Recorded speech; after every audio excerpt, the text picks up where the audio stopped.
Wonderful. Did you get wet? Yeah, nice. All right, guys. Welcome to the Halifax Harbour. So this is the second deepest ice-free harbour in the entire world. The deepest is in Sydney, Australia, and an ice-free harbour just means that in the winter this water won't freeze over all the way, so boats can come and go all year round.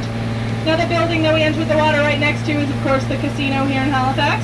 And have any of you guys heard of the Caesars Casino in Las Vegas? Yep, a couple people.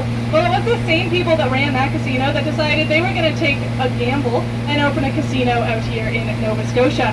But I guess running a casino in Canada is a little bit different than running one in the US because they actually went bankrupt after only 5 years and they had to sell the casino to Canada Games, so that is who runs it now. Now, if you're not interested in gambling, don't worry, there is something else pretty cool in that building. They do have a replica of the spiral staircase that was on board the Titanic. So if you're interested in Titanic history, it is a pretty interesting thing that you can check out in the casino building right there. Right next door, these tall glass buildings here, those are Purdy's Towers, and they are the most photographed buildings in Halifax.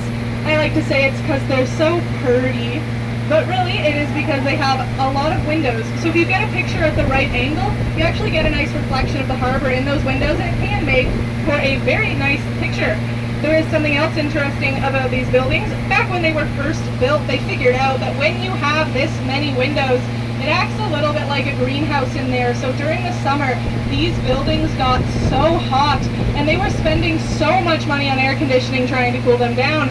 So they decided they were going to contact the Dalhousie Engineering Department to see if there was anything they could do. Dalhousie said absolutely there is, and they did this. So those poles that you see going down from the buildings, those are actually pipes. They suck up cold water from the harbour and move it all around the buildings to help cool them down. It is an example of geothermal cooling, and this was the first place in Halifax to use this technology. And when they started using this technology, they actually managed to save almost $140,000 from their cooling costs. And they used that money to go towards Wi-Fi in the building as well as a daycare program for their employees. Today, geothermal cooling is a very popular method of keeping your building cool, as it does help lower costs, and it's also